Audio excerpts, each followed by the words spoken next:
wanted to talk with you about Phalenopsis orchids, also known as the moth orchid. So I want to talk to you about how to take care of them and also how to get them to reflower for you.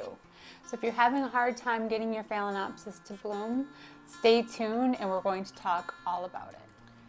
We should begin by discussing the physiology of the orchid. So Phalaenopsis orchids are a monopodial orchid, meaning that the plant itself has one central stalk, one central main stem, which is what we're looking at here. The leaves are formed from the stem, the flower spike comes from the stem, and the roots all come from the main stem. So the vitality of the plant itself is its central core. And you can differentiate a monopodial orchid from a sympodial orchid. Like here's a really good example on one of my Oncidiums. You can see like these bulb type structures. So this would be a sympodial. So this is what we're going to focus on today, is the Phalaenopsis orchid. Phalaenopsis orchids are probably the most popular type of orchid there is. Usually it's the first kind of orchid people begin with, only because they're so easy to find. I mean, it's not always true. You could start with any other type of orchid, of course. But these guys are so commonly found. They're distributed throughout grocery stores, flower shops, orchid nurseries, garden centers. Pretty much everyone has some kind of Phalaenopsis available. So their ease of availability just makes them incredibly popular. And they're always in bloom when they're displayed, so it's really hard to pass them up when you find them. However, once people bring them home, they tend to not really understand their upkeep and how to keep these guys alive. So we're going to discuss what I do with my orchids, what works for me. I'll discuss my environment and how that might differentiate for you.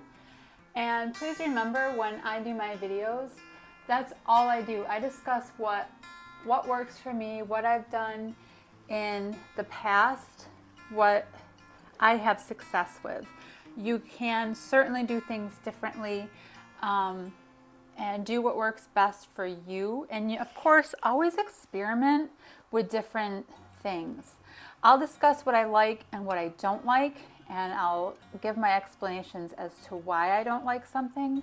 But by all means, if you have the need or the desire to try something for yourself, there's no harm in it. I've done it myself. I've been there. I've experimented. So when I'm telling you something that I just don't prefer, I don't like, it is because I have tried it, and I'm just going to share my experiences with you. The first thing to really understand about these orchids is that they are epiphytic, meaning they'll grow on the surface of other plants, material, trees in the wild. They don't settle roots into the ground and grow like a normal plant. They are usually up high off the ground and collecting water and nutrients from the environment around them. Understanding how these orchids naturally grow in the wild and how they take up nutrients and water and how they best are suited to the environments that they're in will help you understand the best way to care for your orchid once you have it home. Phalaenopsis roots are very unique. They grow long to attach the orchid to different surfaces, usually tree surfaces. So they give the orchid stability while the orchid kind of like hangs off the side of the structure that it's growing onto. So they can be really, really strong. You can see they're really thick. They're covered in a layer called vellum, and the root itself is actually like a long, thin tendril that's inside of like this vellum and lots of growth all around it. So the root is well protected, and the vellum is very absorbent, and it will absorb water very easily to get down into the root inside. Without the vellum, the root is not protected and it will actually die. Phalaenopsis orchids are really good at taking care of themselves, so if they go through a lot of root damage, they will actually just go into this mode of being able to create more roots to help keep the plant alive and sustain itself. So they have really great ways of surviving. So if you tend to lose roots on your orchid, it's really not too much to fear because the roots will grow back. Healthy roots on a Phalaenopsis are like a silvery gray, greenish kind of color when they're dry. And that's actually the vellum that you're seeing. Now, if we get these wet, you'll see that they get more green with moisture. This is a really good indicator of if your Phalaenopsis is dry and getting ready to need some water. So you can see there, as they absorb more water, they become more green.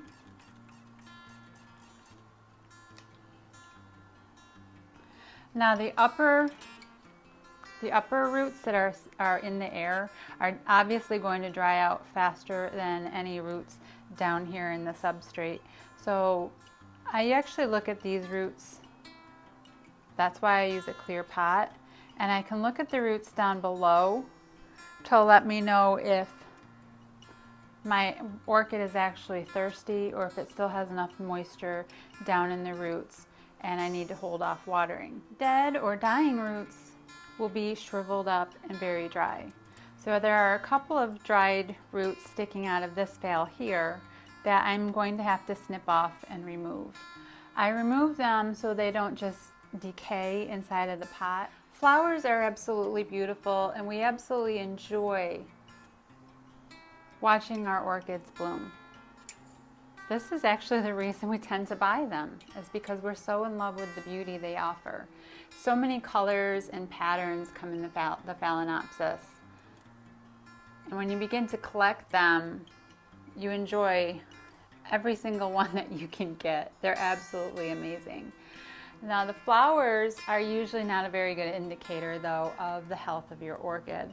A lot of times people will buy them and within a couple of weeks the flowers shrivel off and fall off and people think, oh no, what did I do to my orchid? It's dying. Flowers fall off of all plants. They don't last forever. So when your orchid loses its flowers, it's just time for the orchid to be done blooming. And it has nothing to do with the health of the plant itself. So don't fret when your orchid is finished blooming and your beautiful flowers fall off. Of course we want them to last forever, but that's just not reality. The health of your plant is determined by the plant itself, just like any other plant we keep. So it's this part of the plant that you want to watch and monitor, not its flowers.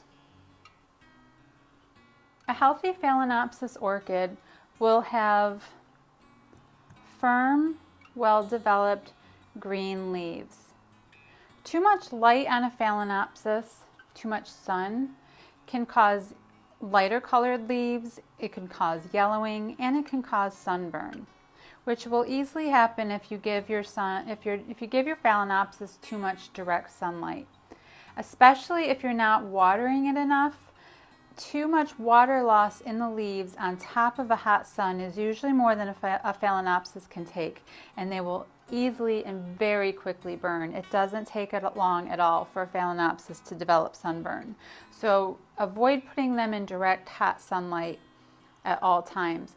Give them some bright light, but make sure it's filtered and safe from any direct exposure. Grow lights are actually a really good idea. Even a grow light, when too bright or too hot, can burn a Phalaenopsis. So do be careful even when you choose to use grow lights on your orchids. Probably the most common question that people ask about Phalaenopsis orchids is, how do I water it and how often do I water it? This can be tricky because there's really no one solid answer. There are so many variables that will determine that answer. So the size of your orchid, the size of the pot, the type of media that it's potted into, and the conditions of the environment of the room it's being kept in will all play a part in this answer. So I'm going to further explain. So there are a multitude of different kinds of media you can use to put in, to pot your Phalaenopsis into.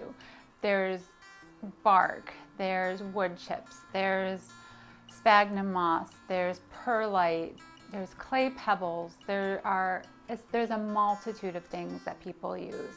And this, whatever you use will definitely have an impact on how much you have to water.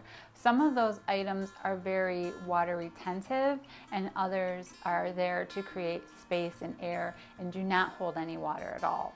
So depending on how dry your room is in the environment that you're growing the orchid in is going to determine how you should best use the mix to suit your needs for how you're going to grow your orchid.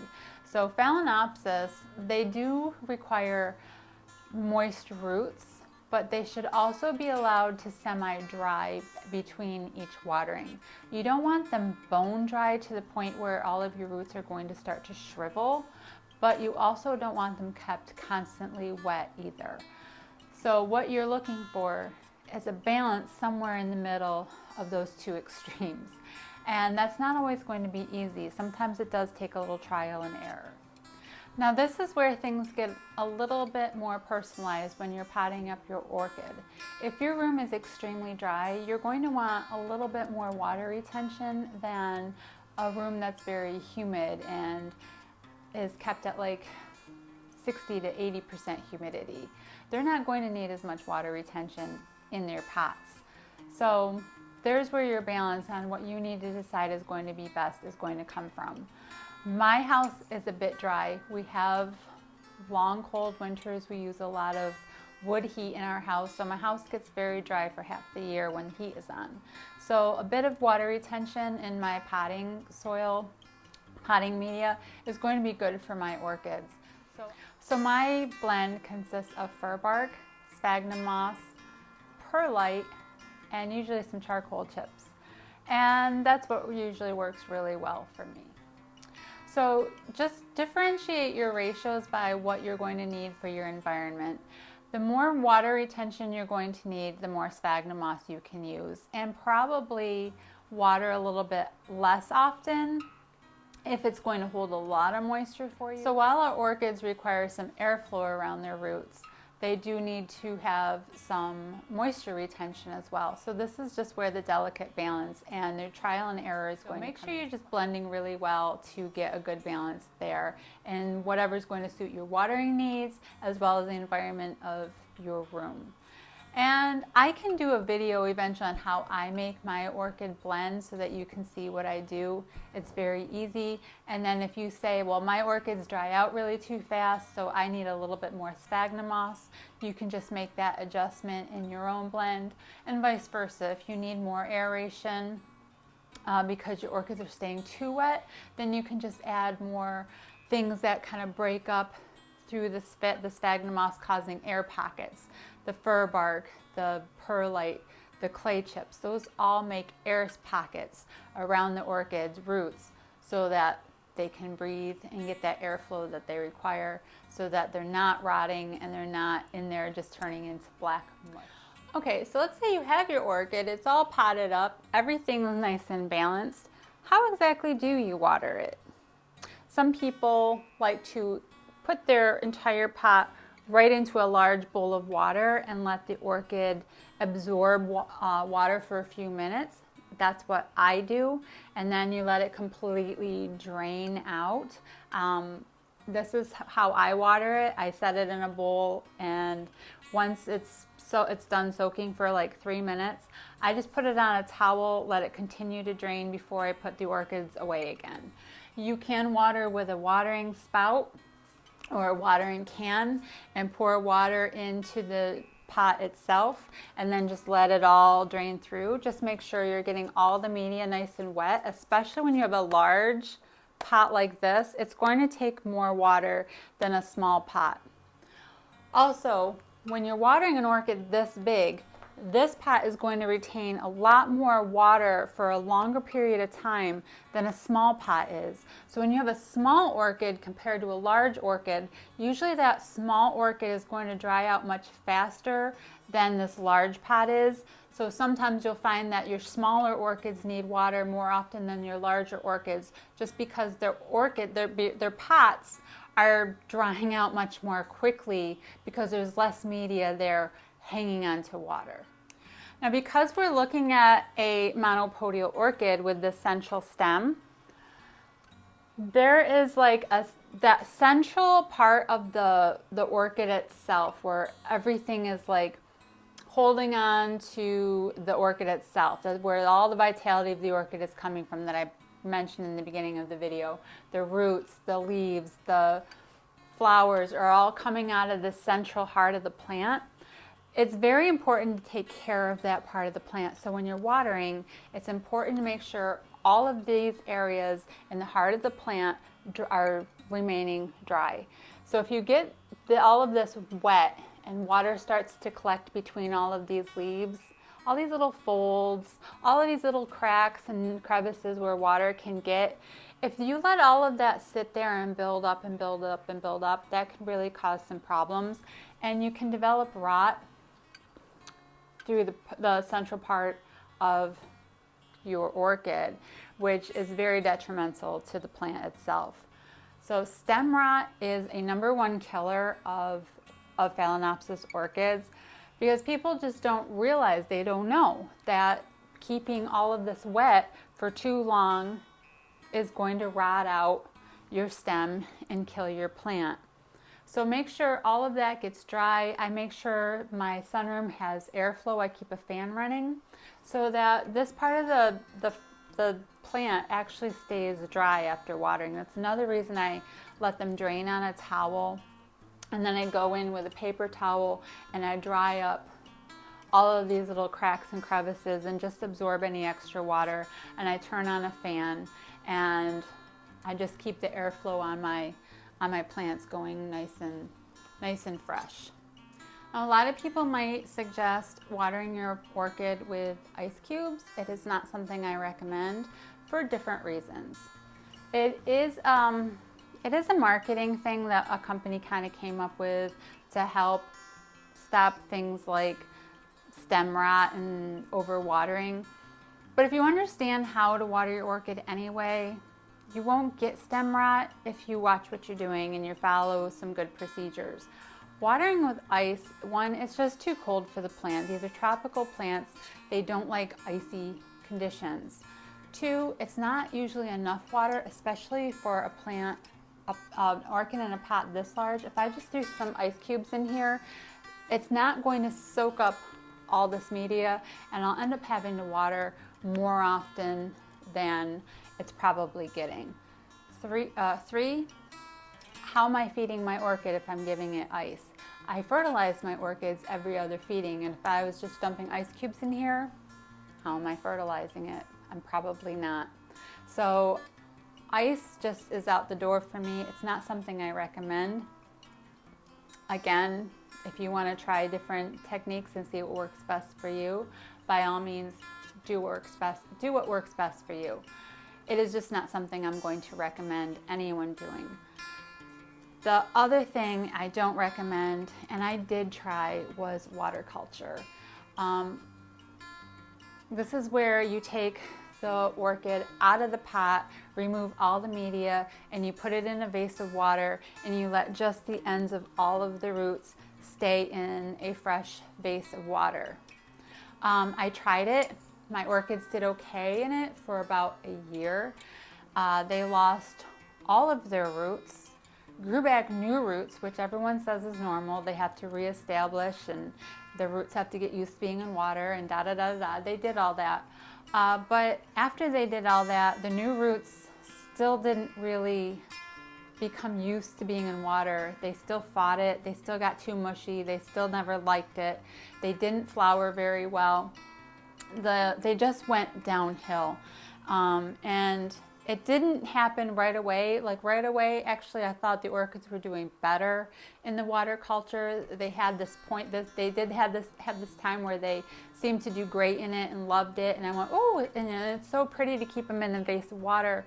But they just did eventually fail. And for me, water culture was a big fat no.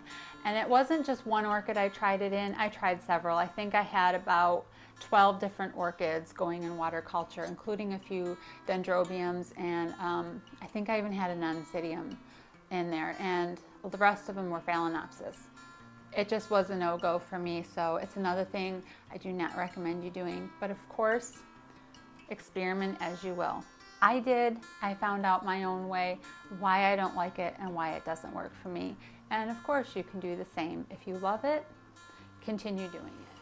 Now, I do fertilize my orchids. I give them some different things. Sometimes I give them fish emulsion that I just add to the water and, you know, just water in as usual. I use the fish emulsion at a very light addition to my water. And I also use Orchid Food. I use a couple of different foods. I like to buy the liquid fertilizer from Hosserman's Orchids here in Chicago, and I give it a light dose of that every few feedings. I also buy the crystallized fertilizer from repotme.com. They have really wonderful fertilizers that have worked really well for me in the past. And my orchids, they're very healthy on both foods. So I like both foods, I recommend both foods, and I don't use anything else. Whatever you do buy, make sure it is a food made for orchids specifically, but also look on the back and double check and make sure the food does not contain urea. Urea cannot be processed by orchids, and it really just doesn't do them any good. So you'll find it in a lot of orchid foods, even though it's not good for them. So be aware of that and buy urea-free fertilizers. So how do we get our orchids to bloom again? That is another big #1 question. My orchids won't bloom. There are a couple things needed by the plant in order to be able to bloom again. One of them is enough layers of leaves. The plant does have to have time to have leaf growth, to pay attention to leaf growth for a while. Usually this is during the summer months, at least for me, and not all orchids follow the exact same schedule. The one I'm actually holding is not one that loves to follow the same schedules all the time. This one actually loves to surprise me with a couple extra flower shoots during the year that I never expect. So this one just loves to grow, it loves to flower, and it doesn't follow a schedule, but most of my other Phalaenopsis do. So this is what I'm going to actually talk about is what most Phalaenopsis tend to do. You'll of course get individuals that follow a different schedule and some that bloom whenever the heck they feel like it, and that's just how it goes.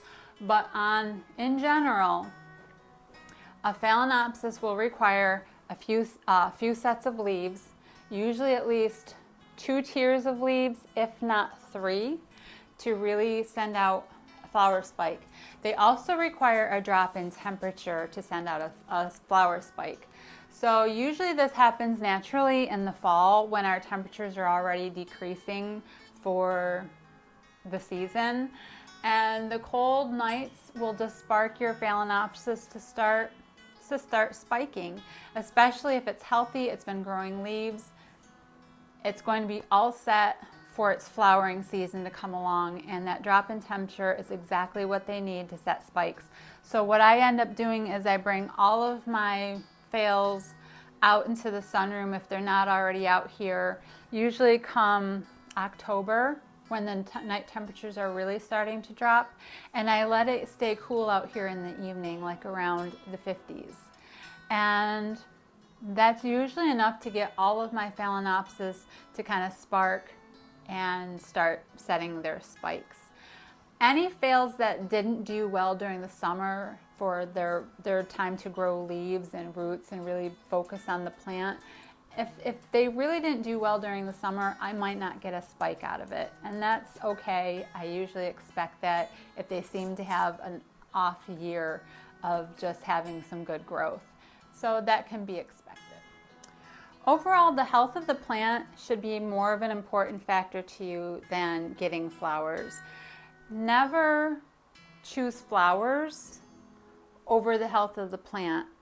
If your plant looks like it's struggling and it needs some time to rest, or it needs some time to grow leaves, and it's busy really trying to shoot off flowers, or you're really just not wanting to cut a flower spike because you really want those flowers but your plant itself is struggling, that's a tactic you might want to begin to change. Take care of the mother plant before you worry about flowers. If it really needs time to work on leaf growth, root growth, or if it's been dehydrated and really needs to bounce back health-wise, forego your flowers for a while and take care of the plant, and next season work on some beautiful flowers again. So that's all I really wanted to talk about today with the Phalaenopsis. There are so many different things we can really continue to go on about with these guys.